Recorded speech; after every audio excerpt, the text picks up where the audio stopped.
Paz y bien en el Señor, amigos de FTV, bienvenidos a su programa, Un Café Capuchino. Y pues bueno, otro viernes más donde podemos meditar la palabra, meditar en temas de bastante importancia dentro de nuestra vida cristiana. Y pues bueno, gracias a Dios, gracias a ustedes por dejarnos entrar en sus hogares, en sus corazones. Y pues bien, tal vez hemos tenido un día un poco ajetreado, un día de muchas cosas, que tal vez estuvimos trabajando todo el día, la semana ha estado cansada. Nos han dado algunas noticias que no nos han alegrado mucho, pero no olvidemos algo importante. Dios permanece siempre con nosotros. Así que pongámonos en las manos del Señor si estamos pasando alguna situacioncita ahí como un poco complicada, o si estamos pasando por un momento difícil en nuestra vida matrimonial, en nuestra vida familiar o en el trabajo. Pongámonos en las manos del Señor. Dios siempre permanece fiel. Bien, hoy vamos a hablar de un tema muy interesante porque nos va a poner en perspectiva sobre lo que la iglesia tiene que hacer dentro de la sociedad.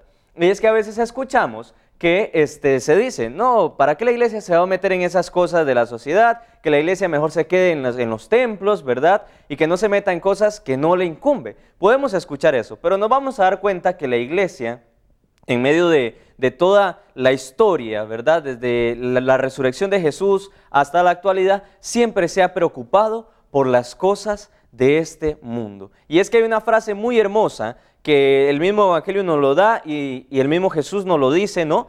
Hay que estar en el mundo, pero sin ser del mundo. Y la iglesia ha tratado siempre de estar en el mundo, pero con un corazón divino. Así que vamos a comenzar, pero antes vamos a hacer la oración inicial. Señor, haz de mí un instrumento de tu paz, que allá donde haya odio, yo ponga el amor, allá donde haya ofensa, yo ponga el perdón, que allá donde hay discordia, yo ponga la unión, que allá donde hay error, yo ponga la verdad, que allá donde haya duda, yo ponga la fe, que allá donde hay desesperación, yo ponga la esperanza, que allá donde hay tinieblas, yo ponga la luz, que allá donde hay tristeza, yo ponga la alegría. Oh Señor, que yo no busque tanto ser consolado cuanto consolar, ser comprendido cuanto comprender, ser amado como amar, porque es dándose como se recibe, es olvidándose de sí mismo como uno se encuentra a sí mismo, es perdonando como se es perdonado y es muriendo como se resucita a la vida eterna. Gloria al Padre, al Hijo y al Espíritu Santo, como era en el principio, ahora y siempre, por los siglos de los siglos. Amén. Muy bien, vamos a comenzar ya después de haber hecho esta oración, que es una oración de San Francisco de Asís, pidiendo la paz, ¿verdad? Se sabe que San Francisco es como el patrono de la ecología, el patrono de la paz, ¿verdad? Se le simboliza como una paloma también, y esta oración es hermosa porque pone esa dinámica de ponerse a nosotros mismos al servicio de los demás y no solamente esperar a nosotros mismos recibir, sino que también dar un poco de nosotros y poder ser nosotros instrumento de paz. Bien, vamos a comenzar entonces este tema porque vamos a ir en una dinámica, porque hemos hablado en los temas anteriores, en los programas anteriores sobre la caridad, hemos también discernido un poco sobre mi accionar como cristiano, ¿verdad? Aunque no sea religioso o sacerdote, o aunque no sea religiosa, mi accionar como cristiano dentro de la misma iglesia. ¿Qué tengo que hacer yo? Y hoy vamos a empezar con una cuestión muy interesante porque nos va a llevar a darnos cuenta del papel de la iglesia dentro de la sociedad. Y es que podemos preguntarnos, Fray, ¿cuál es el papel de la iglesia en este mundo? ¿Qué es la doctrina social de la iglesia? Pues bien, ya casi vamos a darnos cuenta de todo esto porque vamos a entrar en esta dinámica y darnos cuenta sobre qué ha hablado la iglesia con respecto a cosas de la historia, acontecimientos de la vida diaria y hasta situaciones difíciles como las guerras y todo eso. La iglesia se ha pronunciado, no se ha pronunciado, ya vamos a darnos cuenta. ¿Y por qué se pronuncia? Vamos a darnos cuenta también. Entonces vamos a comenzar para introducir esto, primero que todo, vamos a buscar, si tenemos una Biblia ahí a mano, busquémosla un momentito. Si tenemos la Biblia en el celular, pongamos ahí la aplicación, porque vamos a ocupar bastante la Biblia, porque vamos a entrar como en el origen, ¿no? En el génesis de por qué la iglesia tiene que meterse en cosas sociales, por qué la iglesia tiene que estar inmersa en la sociedad. Y es que una pregunta que ya les hacía anteriormente, ¿verdad? Es esta de ¿por qué la iglesia se involucra en cosas sociales, ¿verdad? Que mejor se quede la iglesia ahí dentro del templo, que mejor vaya a rezar el rosario, se dice también, ¿verdad? Que también es importante, pero la iglesia tiene que estar e involucrarse dentro de la cuestión social. ¿Por qué, Fray? Pues bien, la iglesia está llamada, como Jesús vino al mundo, ¿verdad? Está llamada también ella a poder ser luz en medio de las tinieblas, en medio de las situaciones difíciles, ¿verdad? Además de eso, tiene que estar inmersa dentro de la miseria, dentro de la pobreza y poner sus ojos en los preferidos de Dios. Y ojo, cuando hablo de preferidos de Dios, no hablo de exclusividad. Dios no tiene exclusividad, pero Dios tiene unos preferidos. Y vamos a darnos cuenta que en el Antiguo Testamento Dios tenía puntualmente unos preferidos. Y nos vamos a dar cuenta ahora de eso. Pero la iglesia, a ejemplo de Dios, a ejemplo de Jesús que vino a este mundo, ¿verdad? La segunda persona de la Santísima Trinidad, tiene que estar y poner sus ojos en los preferidos de Dios. O sea, los más vulnerables y que la sociedad deja sin importancia. El Papa Francisco nos decía en la Laudato Si, los descartados, ¿verdad? En esta cultura de descarte, los más vulnerables, los más pobres, los que no tienen la capacidad de salir solos adelante, son descartados. Ya vemos también dentro de todo este movimiento, ¿no?, del aborto, ¿verdad? Los más vulnerables terminan siendo siempre descartados. Así que la iglesia tiene que poner sus ojos preferiblemente en estas situaciones y en estas personas que pasan estos acontecimientos, ¿no?, de vulnerabilidad. La iglesia no debe ser ajena a estas situaciones de dolor. Y es que hablamos de iglesia no solamente como la institución, ¿cierto? Cuando hablemos de iglesia, especialmente en este programa, vamos a referirnos a la iglesia como una toda institución, ¿verdad? Pero también a la iglesia como nosotros mismos. Y cuando hablo de iglesia, que no puede ser ajena a estas situaciones, hablo de tú y yo, que tenemos que poner nuestras manos en funcionamiento, porque es lo que nos pide el Señor, estar con los más vulnerables, estar ahí tratando de ayudar a las situaciones difíciles que van pasando, tal vez a mi vecino, tal vez a los que están cercanos míos, una catástrofe, etcétera, etcétera. Tener siempre el corazón abierto para poder ayudar, para poder dar la verdadera caridad cristiana que ya hablamos anteriormente. Muy bien, una frase que me encanta del Concilio Vaticano II es que la iglesia nos manda a nosotros, la iglesia como institución nos manda a nosotros a cristificar el mundo. Entonces no hacemos obras sociales simplemente por hacerlas o porque tenemos que ayudar con todo a las personas que tal vez tengan situaciones difíciles, no.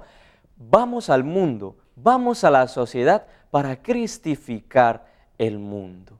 Y esta frase es muy hermosa y la iglesia nos la plasma en el Concilio Vaticano II para decirnos, hey, ustedes tienen que ir al mundo, no solamente para ayudar, sino también para iluminar las vidas de las demás personas, para llevar a los otros a Dios. Pero para eso hay que ponernos manos a la obra y estar siempre constantemente abiertos a poder colaborar en todo lo que la iglesia necesita, ¿sí?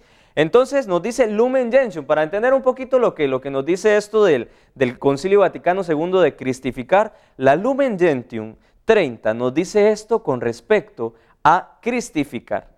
Ahora bien, el apostolado de los laicos es participación en la misma misión salvífica de la iglesia, apostolado al que todos están destinados por el Señor mismo, virtud del bautismo y de la confirmación.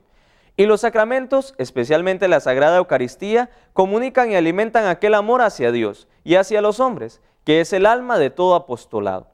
Los laicos están especialmente llamados a hacer presente y operante a la iglesia en aquellos lugares y circunstancias en que solo puede llegar a ser sal de la tierra a través de ellos. Así, todo laico, en virtud de los dones que le han sido otorgados, se convierte en testigo simultáneamente en vivo instrumento de la misión misma de la iglesia, en la medida del don de Cristo.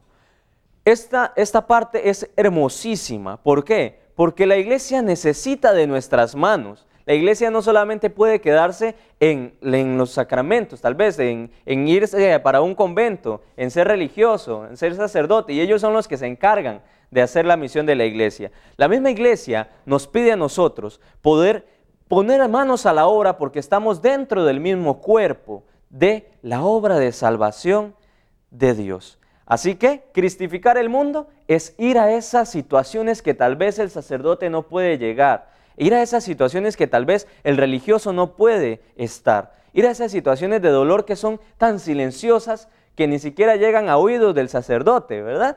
O ir a visitar a los enfermos que tal vez el sacerdote no puede porque tiene tanto que hacer dentro de la parroquia, etcétera, etcétera. Es nosotros ir y ser luz a esas situaciones para iluminarlas desde la vida de Jesús.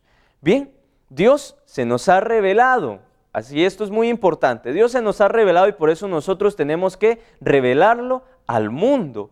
Dios se involucra en las situaciones de dolor y miseria del ser humano. Y aquí entramos a otro plano. Bien, porque podemos decir, bueno, ¿y cuál es el origen de todo esto? ¿Por qué nosotros tenemos que estar cristificando al mundo? ¿Por qué tenemos que ponernos manos a la obra? Podemos decir tantas cosas, ¿verdad? Pero es que todo tiene un génesis. Y el génesis de esto, de ir al mundo para iluminar las miserias, ir al mundo para estar con los preferidos de Dios, tiene este génesis que es que Dios mismo se preocupa y se involucra por el dolor y la miseria del ser humano. Y nada más veamos un ejemplo de el Evangelio, más bien de las Sagradas Escrituras, porque en el Antiguo Testamento Dios tiene sus preferidos. Y si no lo sabían, vamos a leerlo, porque esto es bien importante. Dios tiene sus preferidos, y estos preferidos son las viudas, los emigrantes y los huérfanos. Dios siempre se preocupa por estos tres, podemos decir, estratos o estos tres momentos de la vida de las personas, porque en aquel tiempo estos tres estaban totalmente desprotegidos. Y vamos a leer en Éxodo 22, 20 en adelante, donde Dios mismo le pide a Moisés, en medio de la ley que está escribiendo para ellos, que tenga especial cuidado con las viudas, los huérfanos y los emigrantes. Así que leamos Éxodo 22, del 20 en adelante. El que ofrezca sacrificios a los dioses fuera del Señor será exterminado. Empieza a hablar de esto, ¿no? Empieza a hablar de que es el Señor que se le tiene que dar culto. No oprimirás ni maltratarás al inmigrante, porque ustedes fueron emigrantes en Egipto. No explotarás a las viudas ni a los huérfanos, porque si los explotas y ellos gritan a mí, yo los escucharé.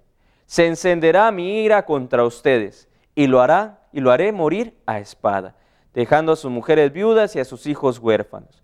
Si prestas dinero a uno de mi pueblo, a un pobre que habita contigo, no serás con él un usurero, cargándole de intereses. Si tomas en prenda la ropa de tu prójimo, se la devolverás antes de que se ponga el sol, porque no tiene otro vestido para cubrir su cuerpo y para acostarse. Si grita a mí, yo lo escucharé, porque yo soy compasivo. En esta lectura de Éxodo 22, del 20 en adelante, el mismo Dios se involucra, y es que es muy hermoso, porque Dios escucha el grito, el clamor del desposeído, el clamor del que no tiene nada. Y este texto nos da a entender que Dios se preocupa y tiene sus preferidos. Y nosotros también, como hijos de Dios, debemos de preocuparnos por los vulnerables, por los que no tienen nada, por los que tal vez no pueden ofrecer nada a la sociedad, pero por ser solamente hijos de Dios, ya son invalorables, ya valen mucho delante de los ojos de Dios. Acordémonos que la dignidad del ser humano no se le da por lo que puede ofrecer o por lo que puede dar, se le da por puro amor de Dios. Así que en esta lectura, y especialmente hablando de los inmigrantes, hablando de las viudas y de los huérfanos, que en este contexto es los preferidos de Dios en el Antiguo Testamento, podemos ver que Dios se preocupa. Y mira qué lindo lo que dice el texto, ¿no? Dice, cuida a los emigrantes porque ustedes fueron emigrantes. Cuida a las viudas, cuida a los huérfanos. Acordémonos que los huérfanos y las viudas dentro de la cultura judía no tenían nada. Acordémonos que era el esposo o el señor de la casa el que heredaba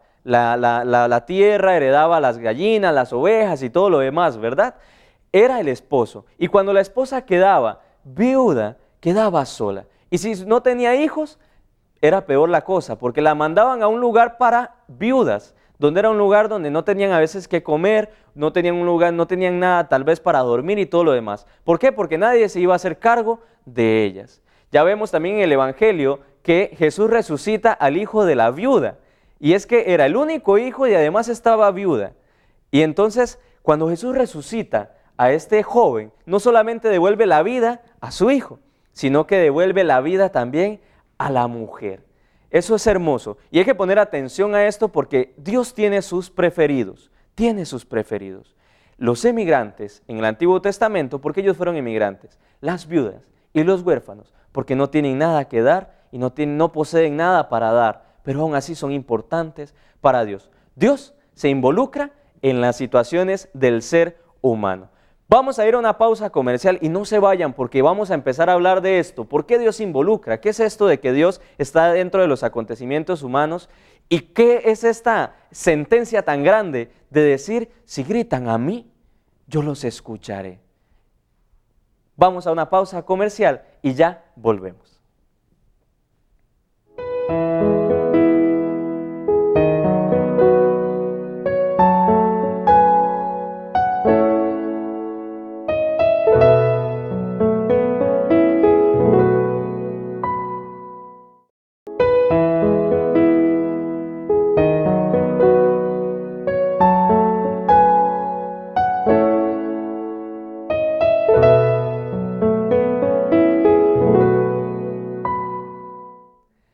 Seguimos en su programa Un Café Capuchino y estábamos hablando de la cuestionante si Dios se involucra o no se involucra en las situaciones del pueblo. Y leíamos en Éxodo que el mismo Dios le dice a Moisés, para que le lo escriba en la ley, de que tenga cuidado, especial cuidado, con los inmigrantes, con las viudas y con los huérfanos. Y es que tiene una razón de ser, porque Dios mismo le dice, acuérdate que tú eras inmigrante. Acuérdate que yo fui que te saqué de la esclavitud. Tienes que tener especial cuidado con ellos, con las viudas, con los huérfanos, porque no tienen nada para dar y no tienen nada para vivir. Y así Dios se va involucrando dentro de la vida del pueblo.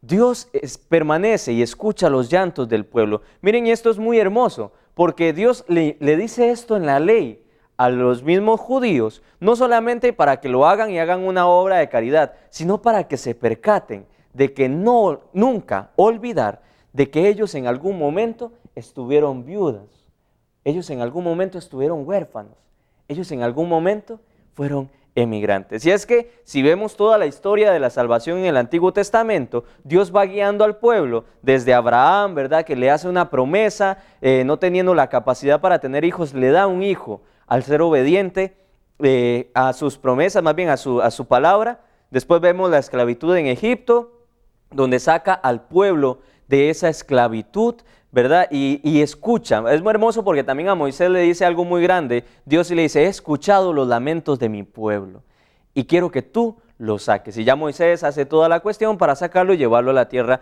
prometida. Pero está ahí presente Dios, ¿verdad? Y Dios mismo que no solamente los saca de la esclavitud de Egipto, sino que los lleva y los conduce por el desierto hasta llegar a la tierra prometida. Y es por eso que Dios le dice a Moisés, para que ponga en la ley, que debe de tener especial cuidado, porque ustedes en algún momento se han sentido miserables. Ustedes en algún momento han sido huérfanos, ustedes en algún momento han estado en la esclavitud, ustedes en algún momento no han tenido nada, en algún momento fueron emigrantes y yo los saqué de esa situación. Por eso tienen que tener especial cuidado con los vulnerables, con los que no tienen. Y de esta manera también nos habla a nosotros en medio de nuestra vida cristiana, porque tal vez en algún momento Dios nos ha sacado de una situación difícil. Dios tal vez nos ha sacado de la esclavitud de Egipto, si le podemos poner ese nombre simbólico. Dios nos ha sacado de la situación tal vez de orfandad, ¿verdad? Dios nos ha sacado, tal vez me sentía solo, me sentía sin nadie. Y Dios fue el que me pudo sacar de ahí. Y todos hemos tenido esas situaciones.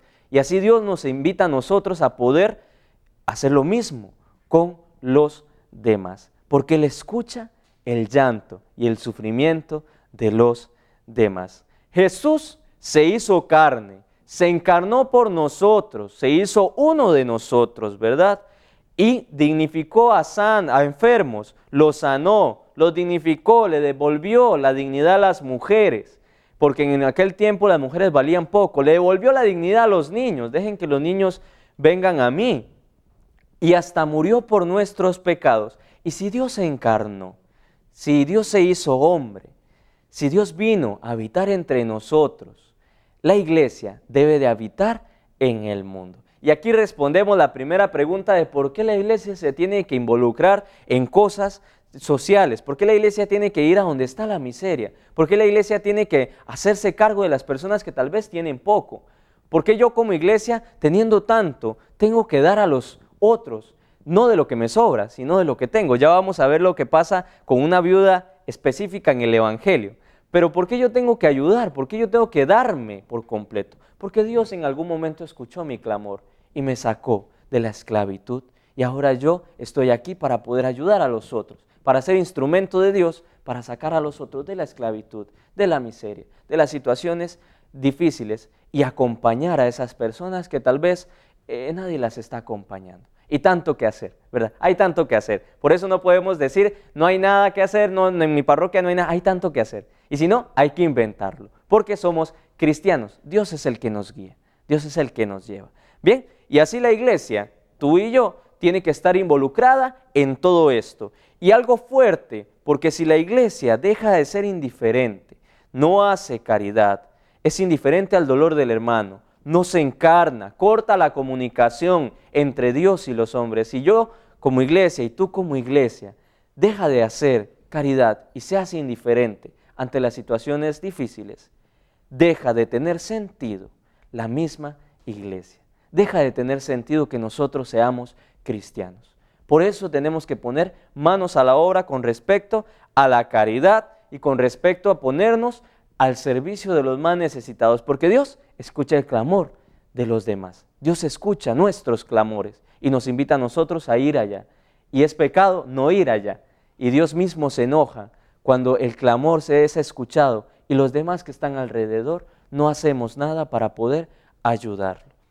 Dios se preocupa, tiene misericordia, está presente. Él es el Emmanuel. Él es el Dios con nosotros. Asimismo nos lo dice el Evangelio de Lucas, ¿verdad? Él es el Emmanuel, el Dios con nosotros, el Dios que se encarna, que no nace en un palacio, sino que nace en un lugar donde comen los animales, que nace desprotegido para poder estar con los desprotegidos. Bien, por eso la caridad es esencial, no un accesorio, es esencial para nuestra vida cristiana. No es un añadido, es esencial, es la esencia del cristianismo, porque Dios se encarnó, porque Dios se involucró, y esto es muy hermoso. Jesús pone el ejemplo, y eso es lo que les hablaba un poquito sobre el darse. Jesús pone el ejemplo, pero es muy hermoso porque lo pone como quien dice al propio, ¿no? Jesús pone de ejemplo a sus discípulos la gratitud y la caridad de una viuda,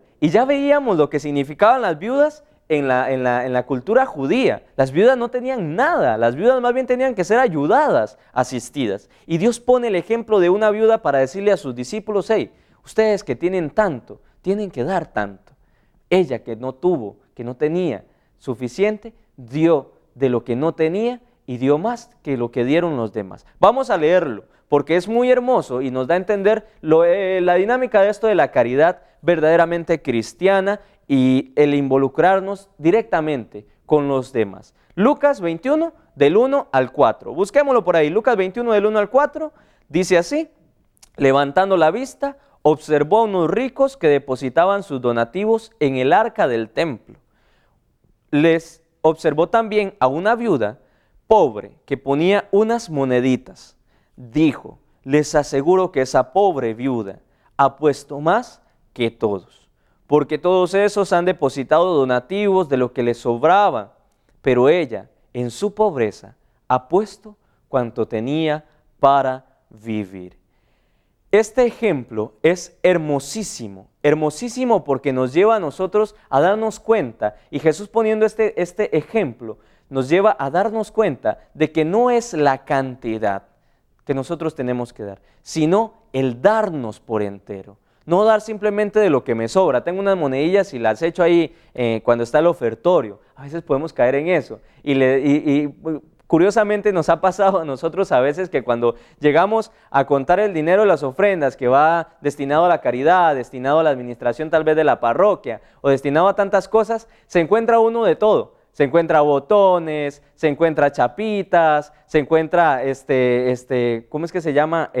Estas cuestiones para poder ponerlas en las botellas, todo esto. Se encuentra tantas cosas, se encuentra hasta papeles, se encuentra mensajes, se encuentra chicles, muchas cosas que la gente hace, que está echando, pero solamente echa esas cosas. Y dejamos de realmente hacer la caridad. Y esto es muy importante, ¿por qué? Porque no solamente hay que dar de lo que me sobra, o hacer como quien dice la mímica de que estoy haciendo algo, sino que Dios mira al corazón, y Jesús mira al corazón, y Jesús mira al simple, mira a la viuda, donde está echando todo lo que tenía para vivir, aunque fueran unas simples moneditas. Y aún así, critica fuertemente a los otros que han echado un montón, y dice, es que ella echó más de lo que habían echado todos estos que echaron un montón, porque ellos echaron de lo que les sobra. Yo imagino que los discípulos quedaron como un poco pensando y preguntándose, pero este Jesús está loco, aquellos echaron un montón y esta viuda echó poquito. Pero Jesús se refería literalmente a poner el corazón y a no simplemente a dar de lo que me sobra. La caridad cristiana consiste en ser generosos, no en dar lo que me sobra. Y no estamos hablando tampoco solamente de dinero, ¿verdad? Yo ponía ese ejemplo sobre las ofrendas, sobre el dar un poco de dinero a la iglesia o alguna acción social. Pero no solo hablamos de dinero, hablamos también de darnos, ¿verdad? Dar el tiempo, dar un ratito, dar misericordia, estar con las personas. Y ya vamos a ver que nosotros a veces somos bien tacaños también con respecto a nuestro tiempo, porque andamos tan ajetreados y decimos, no tengo tiempo para esto, mañana mejor, ¿verdad? Y tal vez la persona necesita que yo lo escuche o qué sé yo, ¿verdad? Cuando hablamos de esto de la caridad, hablamos de una cuestión, no solamente de cuestiones materiales, sino también de cuestiones inmateriales. Pero no es simplemente dar de lo que me sobra. Voy a ver, tengo este tiempo, voy a ver qué puedo ayudar en la iglesia. No, sino dar de lo que tengo para vivir. Y esto cambia totalmente la dinámica de la caridad en el pueblo judío y para nosotros los cristianos. Dar de lo que tengo para vivir. Y esa es la verdadera renuncia en generosidad y la verdadera caridad cristiana. Dar de lo que tengo para vivir. Porque a veces me cuesta dar de lo que tengo para vivir. A veces no quiero darlo. Pero Dios me invita a dar de lo que tengo, a dar de lo que no de lo que me sobra, sino de lo que tengo para vivir, ¿verdad? La viuda entendió que lo más importante no era la cantidad, se dio cuenta que lo más importante era la calidad de su generosidad. Y esta viuda realmente bajó a su casa feliz y con la bendición de Dios, porque Dios mira el corazón, Dios no mira cuánto tenemos materialmente, Dios mira el corazón y de qué manera nosotros damos para que los otros puedan dignificarse, puedan ser mejores y tener un mejor estilo de vida. Dar de lo que tengo para vivir. Darse con generosidad de lo que se tiene. Porque de otra manera vamos a caer en una anticaridad, podemos decirlo así. ¿Qué es la anticaridad? Doy de lo que me sobra, doy para que me vean, doy porque tal vez esta persona me puede retribuir luego, doy porque quiero apagar mi conciencia. Y eso es la anticaridad, ¿verdad? A veces pensamos que nos quedaremos sin nada. También eso puede caer, o lo puede hacer a uno caer en la anticaridad. Dar de lo que me sobra es anticaridad, pero porque a veces pensamos que me voy a quedar sin nada. Podemos decir, bueno, no, yo no puedo dar esto porque no, o sea, me voy a quedar sin nada. ¿Y qué voy a hacer, verdad? Pero no tenemos que quitar la mirada de que Dios es el que tiene todo bajo control. Dios es el que lleva nuestra vida y hay que darle trabajo a algo que hace rato creo que está un poquito como olvidado. Hay que desempolvarlo, que es darle trabajo a la providencia, que es una cuestión de Dios muy, muy cierta. La providencia de Dios nunca desampara, nunca desampara. Y así nos da a entender a nosotros que debemos de darnos. ¿Por qué? Porque Dios es el que mira el corazón y nos devuelve, el mismo Evangelio nos lo dice, el 100 por 1. Un ejemplo de todo esto es que cuando nosotros dejamos nuestras casas, y lo dice el Evangelio también, cuando nosotros empezamos el camino, nosotros como religiosos, se ve palpable esto. Nosotros como religiosos dejamos nuestros hogares, nos vamos para otros lugares. Yo soy costarricense, ahora estoy aquí en Panamá, y uno dice, ay, tengo que dejar lo que tengo para vivir. Puede ser, decimos nosotros, ¿verdad? Porque Dios me llama a este camino. Y tal vez uno dice, no, pero voy a dejar a mi mamá sola. ¿Y quién va a ser ya ahora mi mamá? Voy a estar solo. ¿Quién va a ser mi papá, verdad? Y créanme que es hermoso, porque donde uno vaya, uno encuentra mamás, papás, hermanos. Encuentra 100 por 1 de lo que dejó. Porque la providencia nunca, nunca nos desampara. Y de esta manera podemos darnos cuenta de que nosotros tenemos que estar en esa dinámica de la caridad. Dios no desampara y por eso tenemos que darnos, no de lo que me sobra, sino de lo que tengo para vivir.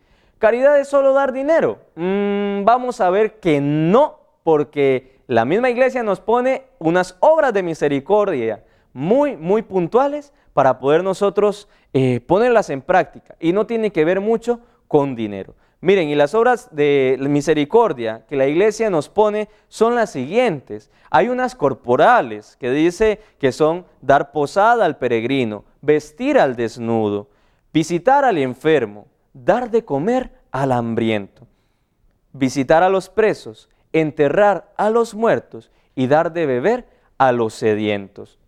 Y también están las obras de misericordia espirituales. Dar buen consejo al que lo necesita, consolar al triste, corregir al que se equivoca, sufrir con paciencia los defectos de otro. ¿Qué? ¿Cómo cuesta eso también, verdad? Rezar por los vivos y los muertos, perdonar a los que nos ofenden y enseñar al que no sabe. Y miren que aquí en ninguna de las obras de misericordia o de caridad dice directamente dar dinero a la iglesia. Miren que la caridad tiene que ir más allá de las cuestiones materiales, tiene que ser un estar con el otro, con el que tal vez necesita de mí, porque en algún momento yo necesité de los otros y estuvieron ahí. No olvidar el pasado, no olvidar que yo también fui rescatado por el Señor y sigo siendo rescatado por el Señor y sigo confiando en su providencia. Y darnos por entero con estas obras de misericordia que la misma iglesia nos pone para que nosotros las practiquemos. Estamos desempolvando también un poco sobre el año de la misericordia, ¿verdad? Entonces tenemos que ponernos en esa sintonía. Bien, vamos a hablar de algo muy interesante, pero antes vamos a irnos a una pausa comercial. Quédese con nosotros, quédese en su programa Un Café Capuchino. No se vayan.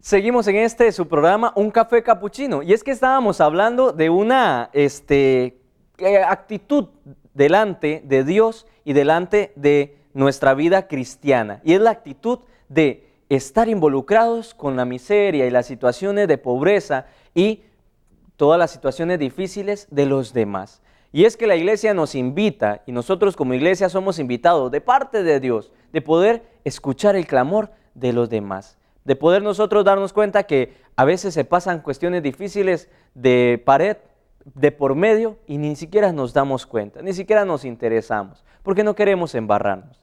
Pero Dios sí se ha embarrado de nuestra miseria, cuando se hizo hombre, cuando vino a habitar entre nosotros. Y es esto lo que estábamos hablando.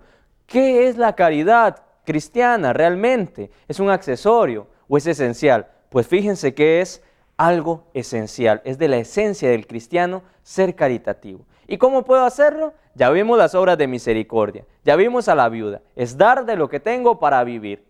Pongamos en práctica esas obras de misericordia, pongamos en práctica también ese evangelio de la viuda, pongámonos delante del Señor y démosle trabajo, decíamos, a una por ahí que está empolvada, que está en la esquina de la casa, que es la divina providencia. Démosle trabajo, porque la divina providencia es cierta. Dios no nos desampara. Pues bien, vamos a continuar entonces hablando sobre esto, y es que podemos caer en la tentación, y lo decíamos, de la anticaridad, ¿verdad? Ayudo para que me dejen de molestar, ayudo para que me vean, ayudo porque tengo unas moneditas, y si no tuviera las moneditas entonces no ayudo, cierro la ventana, y qué sé yo, ¿verdad? Tantas cosas, cuando voy en el carro y lo demás. Pero tenemos que caer en la cuenta que esto de la caridad, ya lo dijimos, no es un accesorio, sino que es lo esencial del cristiano. Pero se hace poniendo en el corazón de Jesús, o más bien poniéndose en el corazón de Jesús para poder predicar ese evangelio. Y es que en cosas sencillas nosotros podemos practicar involucrarnos con los demás como Dios se involucra con nosotros.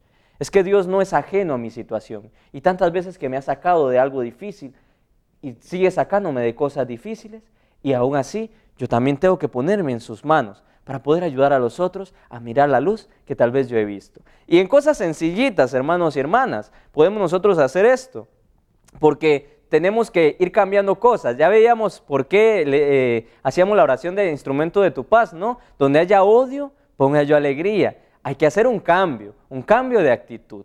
Y así podemos hacer cosas. Y en lugar de juzgar, podemos acompañar, rezar. En lugar de dar lo que me sobra, ser generosos.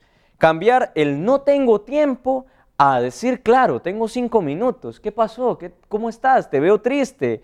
Miro que no levantas cabeza. ¿Qué necesitas? Tengo 5 minutos. Tengo un montón de cosas que hacer, pero tengo 5 minutos. Ven, sentémonos, tomémonos un café. Actitudes pequeñas que van cambiando nuestra visión y nuestra manera de vivir el cristianismo. El cambiar, esto es mío, no lo comparto, ¿verdad? A decir, esto es nuestro, vamos a ponerlo en común. Yo voy a traer, vamos a hacer una comida y una celebración de Navidad. Bueno, yo traigo algo, traigo una comidita, esto es nuestro, comamos todos juntos, esto no es mío. Ya vamos a darnos cuenta que en las primeras comunidades cristianas, más adelante, estaba pasando una situación de rencilla por las cosas de comer. Es una cosa muy interesante, ya vamos a verlo. Pero cambiar eso, ¿verdad? Y entender que lo que tenemos, a pesar de nuestro esfuerzo, viene de las manos de Dios y pertenece a Dios. Dios escucha el clamor. Dios no es ajeno a nuestro clamor. Así que tengamos nosotros también la delicadeza y el agradecimiento desde nuestra vida para poder nosotros dar a los otros y llevar a los otros al verdadero camino de la vida.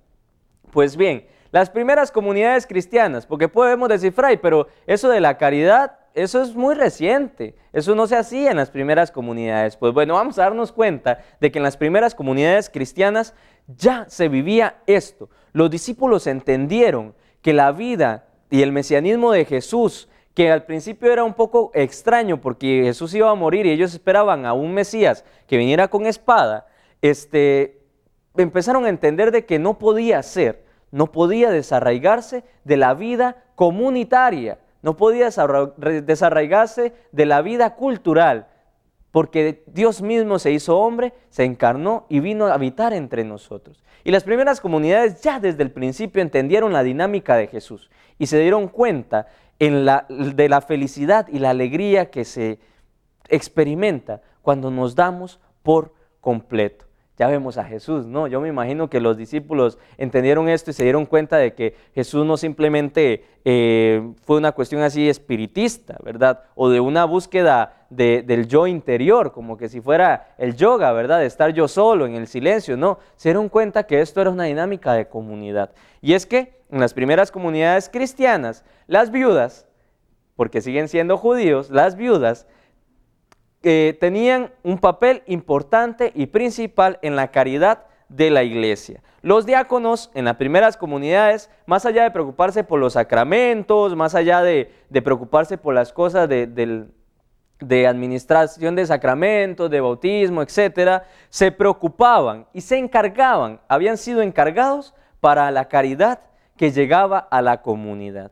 Y esto es muy hermoso porque ya vamos a leer en Hechos 6, del 1 al 6, qué fue lo que pasó y por qué los diáconos se instituyeron. Pero antes de eso, diácono o diaconía o diáconos significa el que sirve. Y lo utiliza Jesús, esta palabra, lo utiliza Jesús el día del lavatorio de los pies. Si yo soy el diácono y soy su maestro, ustedes también tienen que ser diáconos de los otros. Esto es lo que dice Jesús en el griego, diácono, diaconía. Y de esta manera nos pone a nosotros al servicio y a lavarle los pies a los demás. Y yo, que soy el maestro y el Señor, les sé diaconía. Ustedes tienen que hacer diaconía con los demás. Si yo soy el servidor y si yo soy el Señor y les he servido, ustedes también tienen que ir a servirle a los demás, a lavarle los pies. Hechos 6, del 1 al 6. Busquémoslo por ahí rapidito porque dice lo siguiente. Por aquellos días, al multiplicarse el número de los discípulos, surgió una queja de parte de los judíos helenistas en contra de los judíos nativos, porque sus viudas eran desatendidas en la distribución diaria de los alimentos. Los judíos helenistas eran los judíos griegos, ¿ok? Entonces los 12 convocaron a la congregación de los discípulos y dijeron, no es conveniente que nosotros descuidemos la palabra de Dios para servir a las mesas. Por tanto, hermanos, escojan de entre ustedes 7 hombres de buena reputación, llenos del Espíritu Santo y de la sabiduría, a quienes podamos encargar esta tarea. Y nosotros nos entregaremos a la oración y al ministerio de la palabra. Lo propuesto tuvo la aprobación de toda la congregación y escogieron a Esteban. Acuérdense que Esteban fue el que murió lapidado, el primer mártir, el protomártir, un hombre lleno de fe y del Espíritu Santo. Y a Felipe, a Prócoro, a Nicanor, a Timón, a Parmenas y a Nicolás, un prosélito de la Antioquía, a los cuales presentaron ante los apóstoles y después de orar le impusieron sus manos sobre ellos. Bien, entonces vemos que dentro de la comunidad cristiana ya desde el principio había una preocupación muy grande por los preferidos de Dios, por los desposeídos, por los que no tenían nada. Y los mismos cristianos que antes eran judíos y que se habían convertido al cristianismo, empiezan a dar como este grito al cielo. Se están desentendiendo, están solamente en la oración, están en los sacramentos, pero se están desentendiendo de las viudas, se están desentendiendo de las personas que más necesitan. Y así empieza la dinámica de la iglesia, ¿verdad? De la comunidad cristiana primitiva, que desde siempre ha entendido que un Jesús que no se encarna en las situaciones difíciles de la vida, es un Jesús que está por otro lado, ¿verdad? Una iglesia que no se encarna en las situaciones de la vida, en las cuestiones de vulnerabilidad, es una iglesia que no sirve, ¿verdad? Entonces, asimismo, el San Pablo nos va a dar a entender esta situación por una cosita que estaba pasando en una de las comunidades, porque hay que ser sinceros, en estas cartas de San Pablo muchas veces él anima, él alaba a las comunidades, pero también en otros momentos tiene que ser fuerte con ellas, para no quitar la mirada de lo que verdaderamente Jesús nos mandó a hacer en esta tierra. Y es que siempre va a haber esta dinámica en la iglesia que a veces nos vamos como desviando y tiene que haber una situación difícil para poder nosotros otra vez entrar en la dinámica de Jesús, ¿verdad? Entonces, de esta manera, ya vemos en la primera comunidad de cristianas, ¿verdad?, que pusieron a los diáconos para poder encargarse de esto, de la caridad y de toda la situación con las viudas, con los huérfanos, con los emigrantes, etc. Y vamos a ver a un San Pablo que le va a decir a la comunidad de Corintios que están haciendo mal con respecto a la Eucaristía. Primera de Corintios 11, del 17 al 24. Dice así: siguiendo con mis advertencias, hay algo que no alabo, que sus reuniones traen más prejuicio que beneficio. En primer lugar, he oído que cuando se reúnen en la asamblea hay divisiones entre ustedes, y en parte lo creo, porque es inevitable que hayan divisiones entre ustedes, para que se muestre quiénes son los auténticos. Y así resulta que cuando se reúnen no comen la cena del Señor, porque cada uno se adelanta a consumir su propia cena. Y mientras uno pasa hambre, otro se emborracha. ¿No tienen sus casas para comer y beber? ¿O es que desprecian la asamblea de Dios y quieren avergonzar a los que nada poseen? ¿Qué puedo decirles? ¿Voy a alabarlos? En esto no puedo alabarlos. San Pablo es fuertísimo aquí con la comunidad de Corintios, pero es que había una situación muy difícil en esa comunidad. Habían todo tipo de personas, y entre las personas habían gente que tenía mucho dinero, que tenía muchos bienes, y habían también dentro de la misma comunidad pobres que no tenían nada.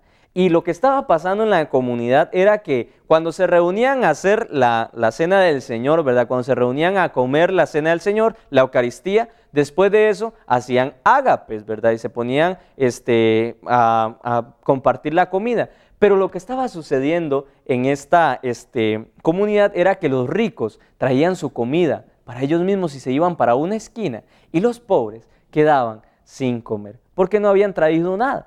Y entonces San Pablo es muy fuerte y le dice eso, ¿verdad?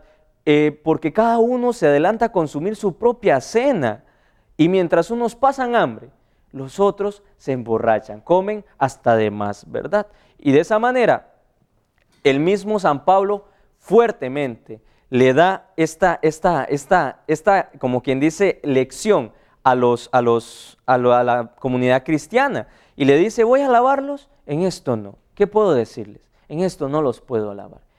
De esa manera podemos darnos cuenta que las primeras comunidades cristianas ya vivían esto de la caridad cristiana, no como un accesorio, ojo, no como algo que si tengo tiempo lo hago, sino como algo detonante dentro de la comunidad. No es posible que en una comunidad cristiana unos tengan mucho y los otros tengan nada. No es posible. Y esto lo entendieron los primeros discípulos, lo entiende San Pablo, y San Pablo defiende a capa y espada esta situación, ¿verdad? No solamente es leer el Evangelio, no solamente ir a la Eucaristía, les dice San Pablo en otras palabras, es vivir el Evangelio, es darnos cuenta de las necesidades de los otros, es darnos cuenta de que el otro está pasando hambre, de que el otro hay que ayudarlo, de que el otro hay que buscar cómo nos involucramos para que ya no esté triste, para que ya no esté en esa situación, para ver si lo ayudamos a salir de tal vez el caos que tiene en su cabeza, qué sé yo, tantas cosas que hay que hacer. Tantas cosas que hay que hacer. Así la Iglesia siempre ha entendido desde su génesis, podemos decir, desde la Iglesia primitiva, después de que Jesús resucita y asciende al cielo, ha entendido que debe de estar en el mundo, sin ser del mundo. Y que en una comunidad cristiana no puede ser posible que una persona viva miserablemente o viva en la miseria o no tenga lo suficiente para vivir y otros tengan en opulencia, ¿verdad? Y esto clama al oído de Dios, como decíamos en el Éxodo. Por eso San Pablo da fuerte y dice: esto no puede ser posible dentro de la comunidad cristiana. La espiritualidad siempre nos lleva, hermanos y hermanas, a ser generosos, a renunciar para dar a conocer a Jesús, porque sus enseñanzas nos llevan a esto. Pongamos nuestra vida, pongamos nuestras barbas en remojo, los que tenemos un poquito de barba, ¿verdad? Pongamos nuestras barbas en remojo y démonos cuenta que la caridad y el involucrarnos en las cosas de la sociedad, involucrarnos para poder hacer un estilo de vida mejor para los demás, involucrarnos para poder hacer caridad con los demás, no es simplemente un accesorio o un decir de parte de nosotros como iglesia: tengo tiempo, voy a ir a hacer caridad. No, no, no, es parte esencial, es detonante dentro de la comunidad cristiana. Y lo hemos visto ya pasando desde el Éxodo, ¿verdad? Pasando desde el Antiguo Testamento, viendo a Jesús en el Nuevo Testamento con esto de la viuda y con las primeras comunidades cristianas. Es un hilo conductor que nos hace entender que Dios escucha nuestro clamor, se involucra con nosotros y nos da lo que necesitamos para vivir, nos dignifica, pero nos pide que nunca olvidemos que Él nos ha sacado de la esclavitud, que nosotros fuimos inmigrantes, que nosotros estuvimos solos, y por eso nosotros tenemos que ayudar a los otros a poder encontrar esa luz en medio de las tinieblas. Estamos llamados a cristificar el mundo. Esto ha sido todo por hoy. Gracias por estar con nosotros. Vamos a seguir en esta misma dinámica porque nos vamos a dar cuenta que la iglesia tiene muchos documentos interesantes que nos hablan de esto, de involucrarnos en el mundo, ¿verdad? De dar respuesta desde la luz de la palabra y de Cristo. Así que los invitamos a seguir en sintonía de Fe TV. Esto ha sido todo por este día, en este su programa, Un Café Capuchino. Se despide su servidor, Fray Francisco. Que Dios me los bendiga y los espero para tomarnos otro café la otra semana. Paz y bien.